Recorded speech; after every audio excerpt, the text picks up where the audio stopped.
Hello, Happy New Year to everybody. It's actually New Year's Eve today when I'm making this video. If you haven't already subscribed to the channel but you watch our videos, please remember to go ahead and subscribe now.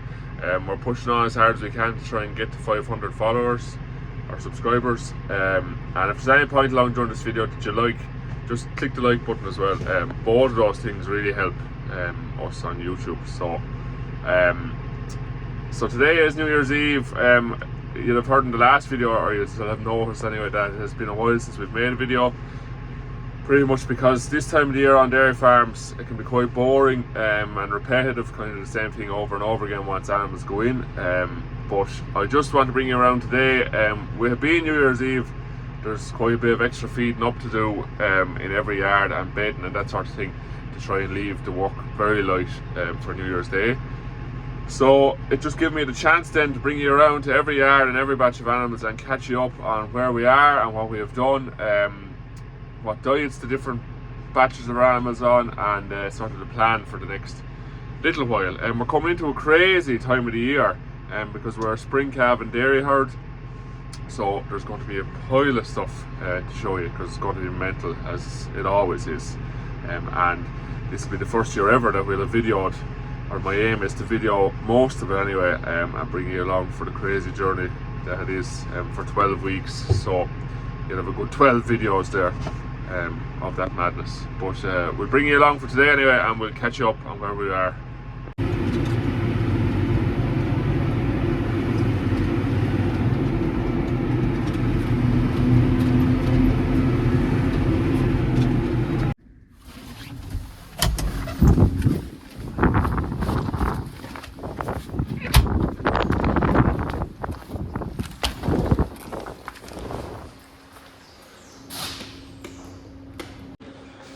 So first yard, this is the farm we call the home farm. Fully dry everywhere now, and we dried off the last of the cows on the 23rd of December, so the day before Christmas Eve. So we pretty much every year we just don't milk for the month of January. First cows due to calve around the 5th of February. They'll probably be a bit earlier, they seem to be earlier every year. But anywhere from the 25th of January we'll be watching them fairly closely, and we'll definitely have calves by the 5th. Might be hard to hear me with the wind today, I'm trying to stand somewhere sheltered, but this yard here there's 105 cows here, mixture of cows and heifers that haven't ever calved before. And we try to, between the yards, so there's we calve all the cows in one yard pretty much, so with two herds technically and two milking parlours. But we don't have calving facilities on 2 yards, so only in one. So we try to calve all the cows then in 1 yard, which is here the home farm. The cows are sort of batched according to calving dates, and that's how they're put into each yard. So this yard here was dried off, fully dried off first, because every cow out of 105 or whatever's here is calving by the 21st of February. So these were all milking here together, and they were all dried off here together. The other herd of cows then down the road, which you'll see in a while, are all the later calving cows. So anything that's there is calving from the 21st of February probably on, pretty much. Now when I say we calve in 1 yard, that shed there does most of the work. And then just down the road, which is the next yard we're going into, there's 2 straw bedded sheds down there as well, which we also calve in. Calving camera up there, and there's a calving camera just down the road as well. So they're both, 150 metres away from each other, so we're able to calve in both. We do the majority here, and then the balance is pretty much in that little yard down the road there. So first job of the day always is just to scrape these cubicles off. That's what I mean about boring work. This is a job twice a day, every day, and morning and evening. Scrape them and lime them. We don't lime them in the evening time, just to save on the price. That lime has gone crazy expensive. You'll see the lime we use now in a minute, but that lime has gone crazy expensive. So cows are all teeth sealed here, so there should be no need. Some people wouldn't even lime them once a day, but there definitely should be no need to lime them twice a day. So we've cut that back. But that's pretty much it, the usual little bit of scraping. There's a step here, as you'll see, just there, and that scraper then can never get to the edge, so this just builds up. So when we're here scraping off the cubicles, you just shove that off and it keeps the thing right.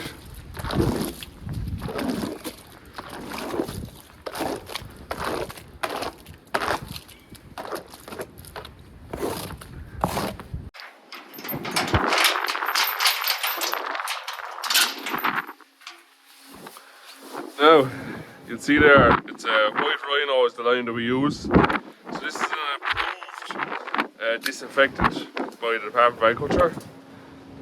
You can buy other lime there, to open this bag, you can buy other lime there from Brent's Bridge, and it's pretty much just a field lime, defines out field lime, but this is much more processed.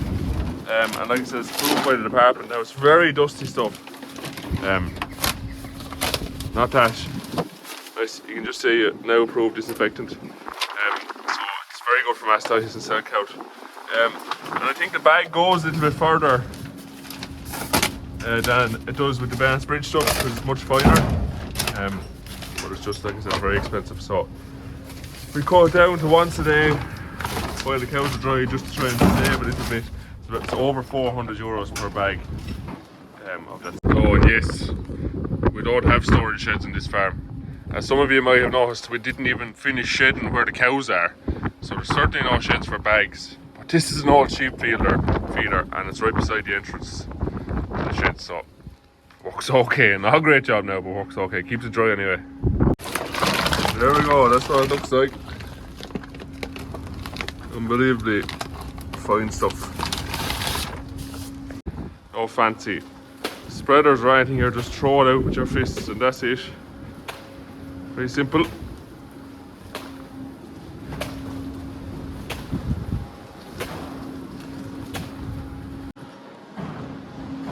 A bit clean beds for the day.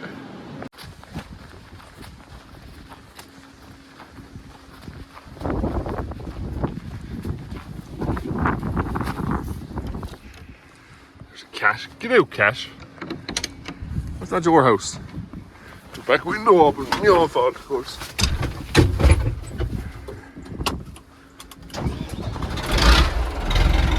Oh yes. Oh, the sea is quite warm where the cow is sitting. Like having a sea warmer in a brand new loader. So it's as good as a brand new loader now.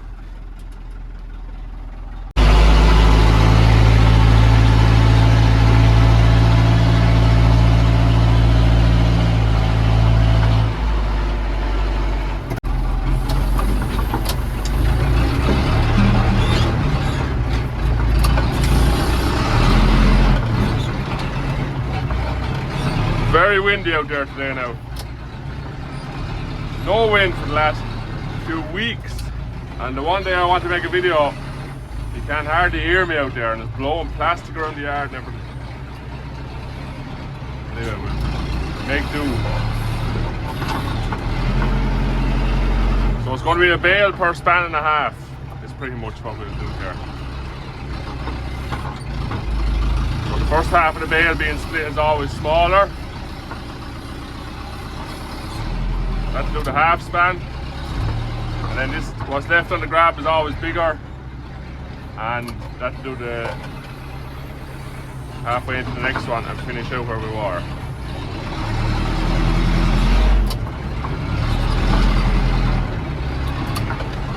So we have all our net and our plastic, and then we'll just dump that off here. That plastic bin there is where we'll separate the net wrap out. And we'll put the plastic into the bin when we're finished. We'll just spread this out a little bit better than it is. That'll do. We also won't push it in too far because it just will drag in a lot of underneath it. So we'll leave it out a bit for today, and when we come back this evening then we can shove it in when we're doing this evening's jobs.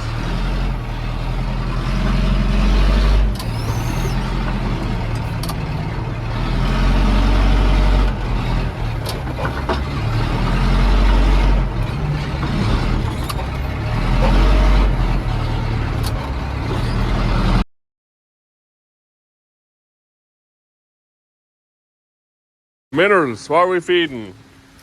I'll give you a look. You can pause the video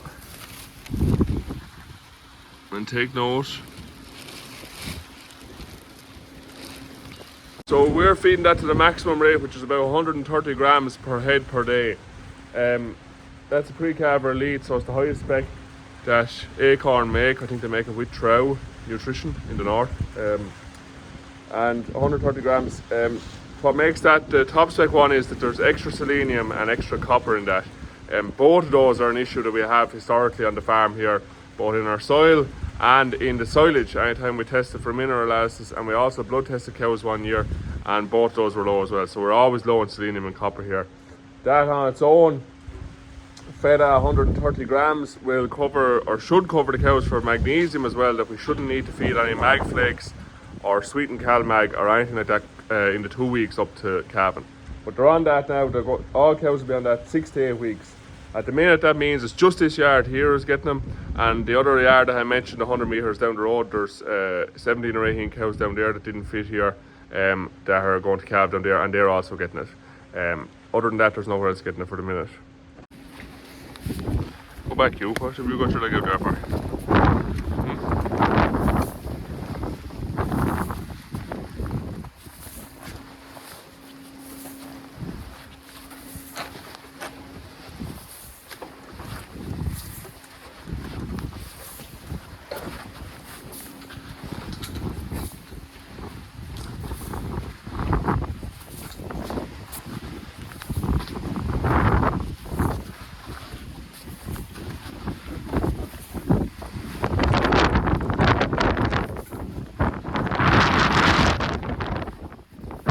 One done. What's the next one? That's how close this yard is to the other one. So this is the second yard that we calve in that I was telling you about.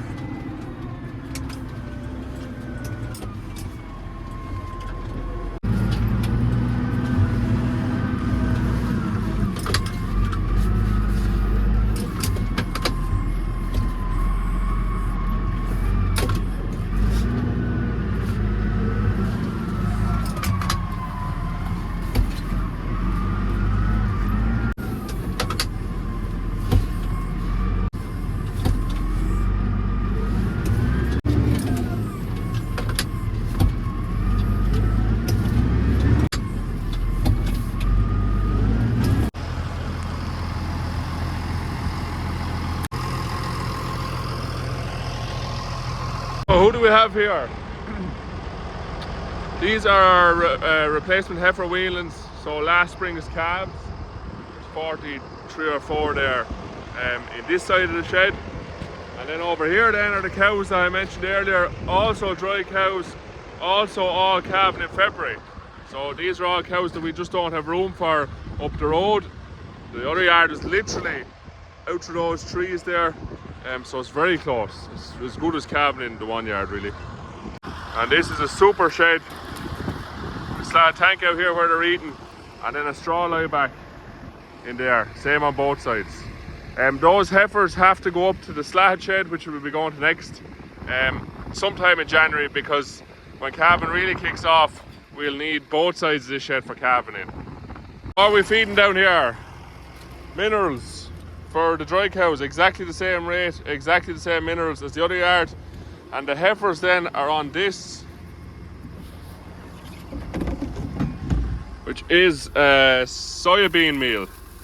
So just soybean meal, straight. I think it's 46 or 47% protein. Nothing else. That and silage. About 1 kilo to 1.5 kilos per head per day. They went in just before Christmas here, and every year for the last 3 years, we've fed that to the weanlings as soon as they go in. So if they go in October, they get it every day till they go back out next spring.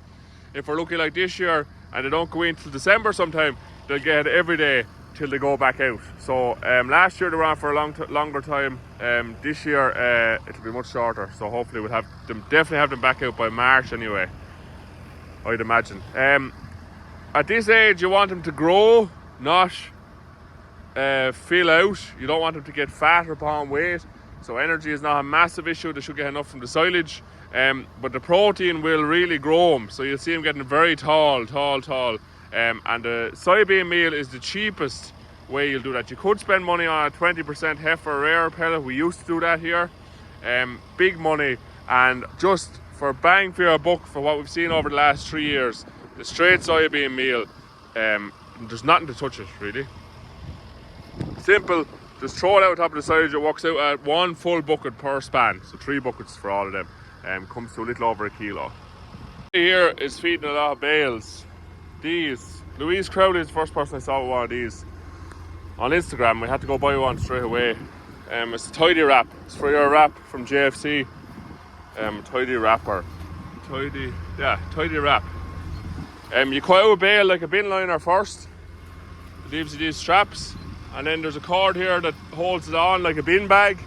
You fill that, it'll hold maybe 80 bales or 100 bales if you press it down with the digger. And when you're finished, when it's full, then just pull the cord off and tie these. You'll have a handle on this side and handle it. Tie that together like a top of a bin bag, and then this just lifts up and you're left with a bale of wrap. Unbelievable. We now have one in each yard that we're feeding most of the bales in. And this bin here is also JFC.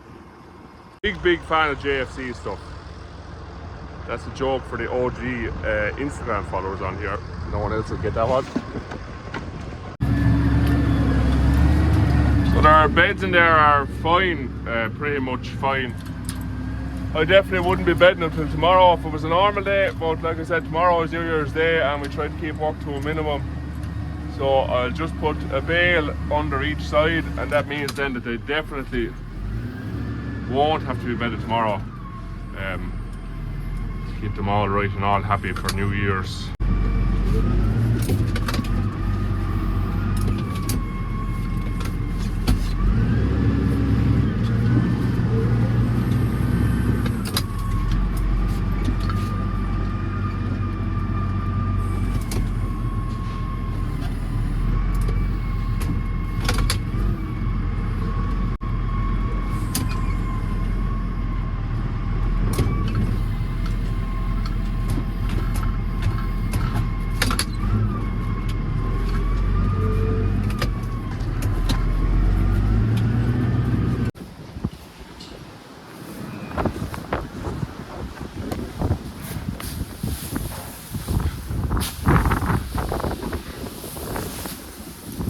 Desperately need a straw blower.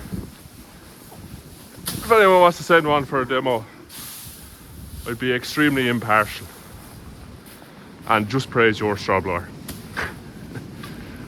So this is the keep fit option. We'll have to stay doing it for another while. Shh. Go away now, girls.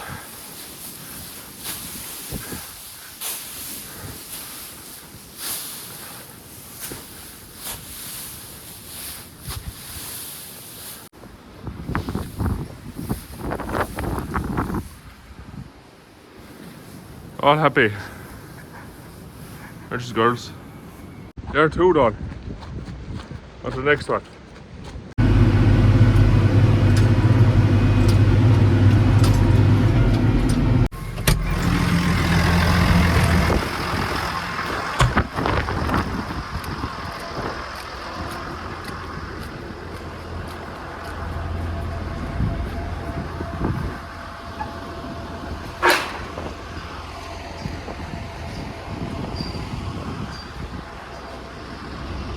So, what we got up here, fairly straightforward here.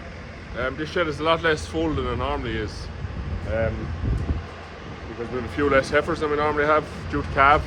But in here, these are all later calving in-calf heifers. So there's no one calving in this batch here before the 1st of March. That's why they haven't been introduced to the cows yet.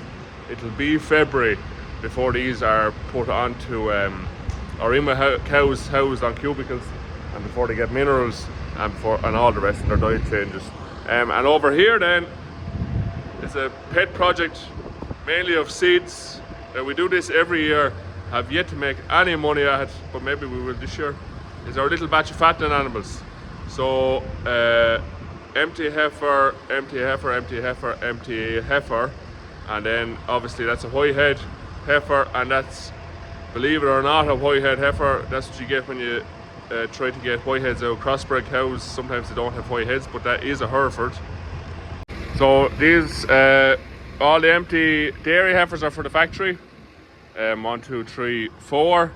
That whitehead there is also going to the factory, but this whitehead here, there's something a bit different going to happen to her, and you'll get to see that when it does happen. Weight-wise, what are they on up here? In-calf heifers here, not calving till later, are just on silage. The fattening batch here are on silage as well, but they're also now up on nearly 5 kilos of a high maize beef finishing pellet, which I'll show you now.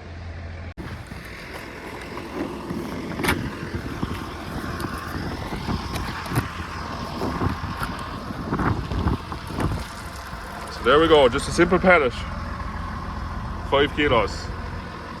So what we're trying to do is pretty much have these all fattened and finished by at least the end of the first week in February. Get them gone, get done with her, what's being done to her, and because we'll be in calving then, and we just don't want to go around feeding different batches and all the rest.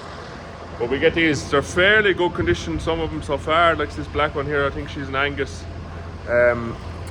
Fairly good condition so far, but they're not quite there yet, and they will take 4 more weeks, 5 weeks probably, up on that 5 or 6 kilos of nuts, and they'll be good to go then. But I thought we were going to have to feed up here. These have enough. I'm going to shove it in down there for these heifers with the tractor, and then just to make sure that these have enough up here, I'll probably put out just 2 bales up here where we don't normally feed them, and then if there's any that needs to be moved across, then it can be moved across to these behind me. So we'll do that. That'll be this yard squared up. Now this shed is a little bit awkward, especially for the tractor, because it's quite wide. We used to always have this shed full before we had that last yard that you were in. We used to have this shed full then, because both sides would be full, and it'd be a nightmare for pushing this way and pushing that way. The silage nearly met in the middle. But we haven't had to rely on this shed as heavily since we got the other yard, and we trying to hit the water truck. We have been able to just makes it a bit easier up here, a bit handier. So this shed here was built in the 70s. We didn't build it now, we're only renting this yard. Like with most of the yards, we're only renting them. This shed here was built in the 70s, one of the first slat tanks in the area. In the country even. It was actually modelled on a slat tank that Chavis had built, one of their first ones ever. It's built out of block walls, I think, underneath. And the whole shed is a tank, even the passageway in the middle. So it's huge storage. Now it's only 6 foot deep or a little bit more, but it has a lot of storage in it. So it's nearly more of a storage tank for us now than his animals.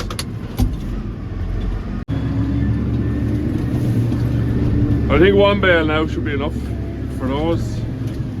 Definitely keep them right for tomorrow anyway.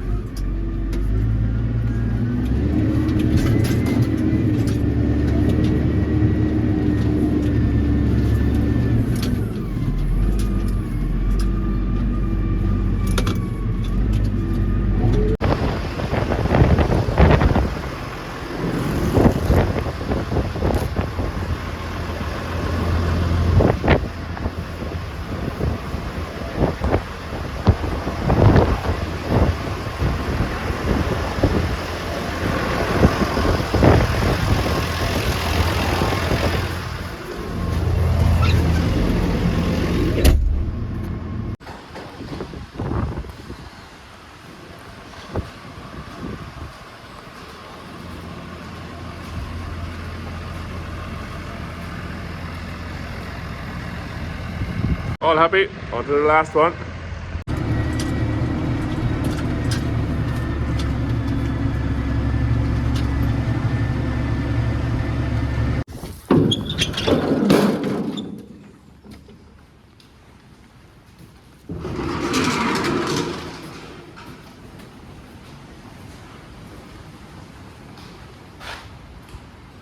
What have we got up here?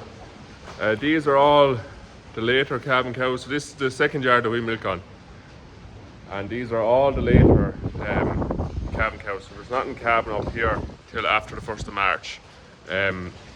what will happen during calving is they'll stay here until we have the same number of cows that are here calved on the other farm, and then all those cows that are calved on the other farm will be drawn up to here in one day, and what's left to calve up here will be drawn down from here back down to there, and that's when we'll start milking here. So we won't be milking on 2 farms then till a month or that into calving, which is also a huge help. Rather than running a couple of rows up here and a couple of rows on another farm, this farm will start full belt then on the 1st of March, and then we'll finish out the calving in the other farm. So what do we want to do here? We want to feed out a lot of silage. It's pit silage up here for the minute. We're getting through the pit well, as you'll see in a minute.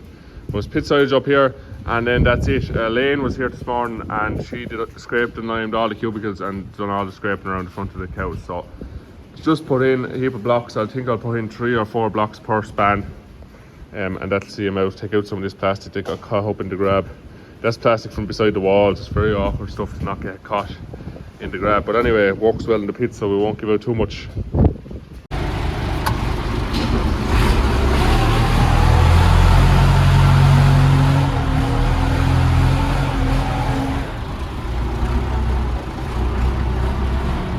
Rain now start getting on this windscreen. It's covered in lime dust. That wiper doesn't really work very well, so I won't be able to see a whole lot in a minute.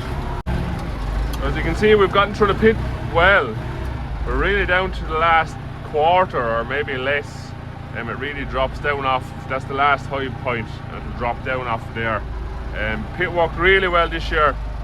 Almost no waste being thrown out all year. Fed out really well, and the cows milked really well out while they were being milked as well. So very, very happy with the pit now up here this year.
We leave it in like that, be 3 per span, and that'll be a lot of silage for a lot of days there.